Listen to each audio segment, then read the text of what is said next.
جب ہم اللہ تعالیٰ سے دعا مانگیں تو سب سے پہلے اللہ تعالیٰ کی حمد و ثنا بیان کریں، اس کے بعد اللہ کے نبی صلی اللہ علیہ وسلم پر درود بھیجیں۔ یہ دعا کا طریقہ ہوتا ہے، دعا کا یہ ادب ہے جو اللہ کے نبی صلی اللہ علیہ وسلم نے مجھے اور آپ کو سکھایا ہے۔ حضرت فضالہ بن عبید رضی اللہ تعالیٰ عنہ راوی ہے، وہ بیان فرماتے ہیں اللہ کے نبی صلی اللہ علیہ وسلم نے فرمایا اذا صلی احدکم فلیبدأ بتحمید اللہ والثناء علیہ، کہ جب تم دعا مانگنا شروع کرو تو اللہ تعالیٰ کی تعریف کرو، اس کی ثنا بیان کرو، اس کی حمد بیان کرو۔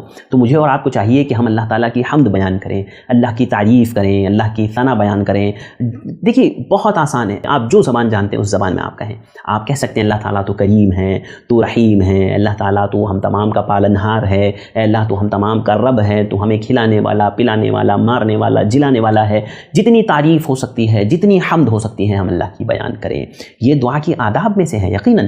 اور دیکھیے ہم دنیا میں چھوٹا سا کوئی انسان ہم پر احسان کر دیتا ہے تو ہم اس کے احسان مند ہو جاتے ہیں، ہوتے ہیں کہ نہیں ہوتے ہیں؟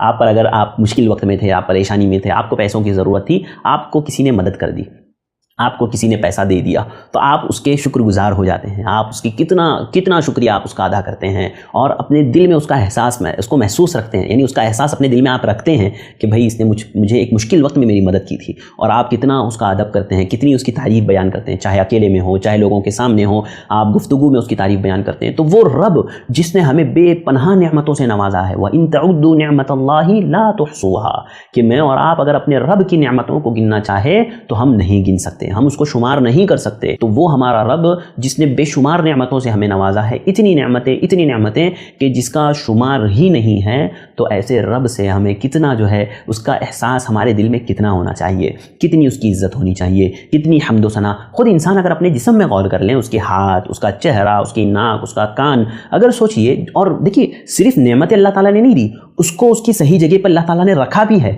سوچئے اگر انسان کی ناک یہاں نہ ہو کر کے اگر یہاں ہوتی تو وہ کیسا نظر آتا، اس کے کان اگر یہاں نہ ہو کہ اگر اللہ تعالیٰ اس کے چہرے پر کسی اور جگہ اس کا کان دیتا تو اس کا چہرہ کیسے نظر آتا۔ تو یقیناً اللہ تعالیٰ نے لقد خلقنا الانسان فی احسن تقویم، یقیناً اللہ تعالیٰ نے میری اور آپ کی خلقت بہت ہی شاندار، بہت ہی اعلیٰ درجے میں کی ہے۔ تو مجھے اور آپ کو اس بات کا احساس ہونا چاہیے، ہمارے اندر یہ شعور ہونا چاہیے کہ ہمارے رب کے بے پناہ احسانات مجھ پر اور آپ پر ہے، اور تو ہمیں اس کا شکر مانتے ہوئے اس کی یقیناً حمد و ثنا بیان کرنی چاہیے۔ اللہ رب العالمین سے دعا کرتے وقت اللہ تعالیٰ کو جو ہے اللہ تعالیٰ کی جتنی آپ تعریف کر سکیں، اگر آپ کو عربی میں آتی ہے آپ عربی میں کریں، اگر آپ اردو میں جانتے اردو میں کریں، ہندی میں، انگلش میں، مراٹھی میں، یا جس بھی زبان آپ جو بھی زبان آپ جانتے ہیں، ان تمام زبانوں میں آپ اپنے رب کی تعریف، حمد، دعا کے لیے بیان کر سکتے ہیں، اور اس ادب کو ہمیں یاد رکھنا چاہیے۔ اس سے اللہ تعالیٰ کی تعظیم، توقیر میں اضافہ ہوتا ہے، ہمارے دلوں میں اللہ کی معرفت میں اضافہ ہوتا ہے، اور بہت سارے اس کے بے شمار فوائد ہے۔ تو مجھے اور آپ کو اپنے رب کو بالکل بھی نہیں بھولنا چاہیے، اور جب بھی ہم دعا کریں سب سے پہلے اللہ رب العالمین کی تعریف کریں، اس کی توصیف بیان کریں، اس کی حمد و ثنا کریں، اور اس کے بعد جو دوسرا ادب اللہ کے نبی صلی اللہ علیہ وسلم نے بتایا اس میں ثم لیصلی علی النبی صلی اللہ علیہ وسلم ثم لیدعو بعد ما شئت، اللہ کے نبی صلی اللہ علیہ وسلم نے فرمایا کہ اس کے بعد جو ہے اللہ کے نبی صلی اللہ علیہ وسلم پر درود بھیجا جائے، پھر ثم لیدعو بعد ما شاء، اس کے بعد جو مانگنا ہے وہ انسان اللہ رب العالمین سے مانگ سکتا ہے۔ یعنی سب سے پہلے اللہ کی حمد بیان کی جائے، اس کی ثنا بیان کی جائے، اس کے بعد اللہ کے نبی صلی اللہ علیہ وسلم پر درود پڑھا جائے، کیونکہ یاد رکھیے اللہ کے نبی صلی اللہ علیہ وسلم کی قربانیاں، آپ نے جو ظلم و ستم برداشت کیے، آج اسی کا نتیجہ ہے کہ ہم تک یہ دین پہنچا ہے۔ یقیناً بہت سارے احسان، جس طرح اللہ رب العالمین خالق ہونے کے اعتبار سے اللہ کے احسان ہم پر ہے، اللہ کے نبی صلی اللہ علیہ وسلم کے مخلوق ہونے کے اعتبار سے بھی ہم پر بہت سے احسانات ہیں۔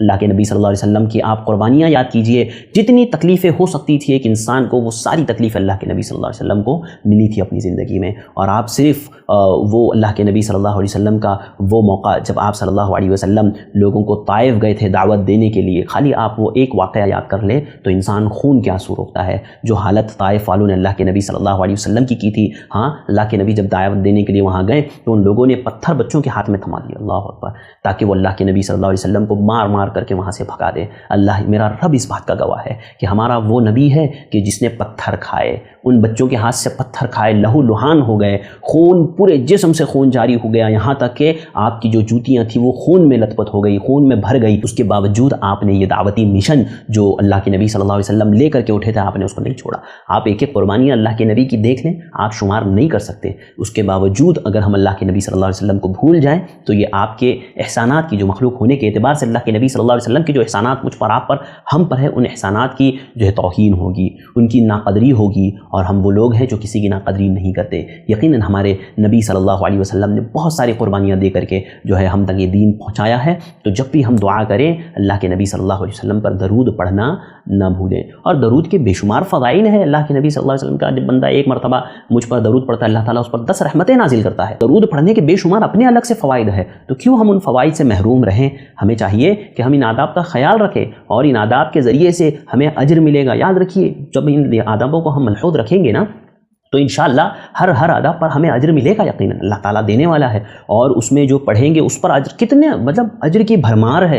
ज़रूरत इस बात की है कि मैं और आप समझें और इन अज्र को, जो अज्र अल्लाह ताला ने मेरे और आपके लिए रखे हैं, हम इनको हासिल करने की तड़प अपने अंदर महसूस करें, इनको हासिल करने का जज्बा अपने अंदर महसूस करें। और अल्लाह के नबी सल्लल्लाहु अलैहि वसल्लम ने फरमाया ना, कुल्लु दुआइन महजूबुन हत्ता तुसल्ली अला नबी सल्लल्लाहु अलैहि वसल्लम, कि हर दुआ रुकी रहती है यहाँ तक कि अल्लाह के नबी सल्लल्लाहु अलैहि वसल्लम पर दरूद पढ़ दिया जाए। यानी जब तक अल्लाह के नबी सल्लल्लाहु अलैहि वसल्लम पर दरूद नहीं पढ़ा जाता है, वो दुआ रुकी रहती है, वो ऊपर नहीं चढ़ती है। अल्लाह अकबर, कितनी बड़ी बात है।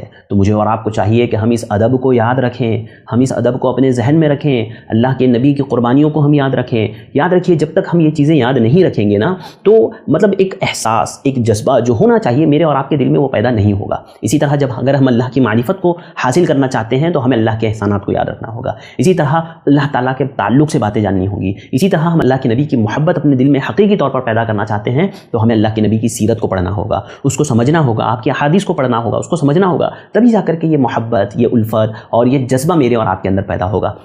मुझे बताइए, सहाबा इकराम के अंदर वो कौन सा जज्बा था जिन्होंने अपनी जानों तक की परवाह न की, जिन्होंने अपने जानों तक की परवाह न की इस दिन को हम तक पहुंचाने के लिए? वो यही जज्बा था, अल्लाह की मारिफत, अल्लाह के नबी सल्लल्लाहु अलैहि वसल्लम की मारिफत। तो ये जज्बा लेकर के, ये जज्बा उन्होंने अपनी आंखों से देखा था ना, अल्लाह के नबी सल्लल्लाहु अलैहि वसल्लम को, आपके किरदार को, आपके अखलाक को उन लोगों ने अपनी आंखों से देखा था। लिहाजा वो जज्बा उनके अंदर था, सहाबा इकराम के अंदर वो जज्बा था, क्योंकि वो जानते थे, वो देखते थे। लिहाजा मुझे और आपको भी चाहिए कि हम अपने अंदर वो जज्बा पैदा करें, और जब भी हम दुआ मांगे, अल्लाह ताला की हम्द, उसकी तारीफ़, उसकी सना बयान करें, फिर अल्लाह के नबी सल्लल्लाहु अलैहि वसल्लम पर दरूद पढ़ें, आप पर दरूद भेजें। तो दरूद का तरीक़ा है, जो दरूद अल्लाह के नबी सल्लल्लाहु अलैहि वसल्लम ने मुझे और आपको सिखाया है, वो दरूद। और इसमें याद रखें एक चीज़ ये कि बहुत सारे दुआएं, दरूद आपको मिल जाएंगे, दरूद ताज, दरूद फ़लाँ, दरूद फ़लाँ, दरूद महल, ये सारे दरूद जितने भी जो बेसनद है, वो सारे के सारे हमको नहीं पढ़ने। वो पढ़ने से हमें अज्र नहीं बल्कि गुनाह मिलेगा। क्यों? क्योंकि हम एक ऐसी चीज़ पढ़ रहे हैं या ऐसी चीज़ पर अमल कर रहे हैं जो शरीयत में है ही नहीं, जिसकी कोई असल है ही नहीं। तो जब हम ऐसा काम कर रहे हैं तो वो चीज़ क्यों हमें मिलेगी? तो लिहाजा मुझे और आपको चाहिए कि ऐसे सारे दरूद, जितने भी दरूद आए हैं, वो सारे के सारे हम छोड़ दें। हाँ, जो अल्लाह के नबी सल्लल्लाहु अलैहि वसल्लम से साबित दरूद है, सही सनद के साथ मरवी है, उन दरूद को हम पढ़ें। यकीनन उन दरूद से हमें फ़ायदा होगा और उन दरूद को पढ़ने का जो अज्र है वो भी हमें मिलेगा। लेकिन याद रखें, अगर ये दरूद ताज, दरूद फ़लाँ, दरूद शहादा और पता नहीं कितने कितने दरूद लोगों ने अलग अलग ईजाद कर लिए हैं या अपने से गढ़ लिए हैं, बना लिए हैं, उन सारे दरूदों को पढ़ने से हमें सिर्फ़ और सिर्फ नुकसान है, कोई फ़ायदा नहीं है। तो जब भी आप कोई दरूद पढ़ें, देखिए उमूमी तौर पर आप एक ही दरूद हमेशा अमल कर सकते हैं। अल्लाहुम्मा सल्ली अला मुहम्मद व अला आलि मुहम्मद कमा सल्लैता अला इब्राहीम व अला आलि इब्राहीम इन्नका हमीदुम मजीद। अल्लाहुम्मा बारिक अला मुहम्मद व अला आलि मुहम्मद कमा बारकता अला इब्राहीम व अला आलि इब्राहीम इन्नका हमीदुम मजीद। ये वो दरूद है जहाँ कहीं भी आप चाहो इसको इस्तेमाल कर सकते हो। इसके अलावा जो अल्फाज साबित हैं, उन अल्फाज से भी मैं और आप दरूद पढ़ सकते हैं, अल्लाह के नबी सल्लल्लाहु अलैहि वसल्लम पर दरूद पढ़ सकते हैं। इंशाअल्लाह उसका फ़ायदा होगा। तो दुआ के आदाब में जहाँ हम अदब देख रहे हैं, वहाँ एक अदब ये भी है कि हम पहले अल्लाह ताला की तारीफ़ बयान करें, उसकी सना बयान करें, और फिर अल्लाह के नबी सल्लल्लाहु अलैहि वसल्लम पर दरूद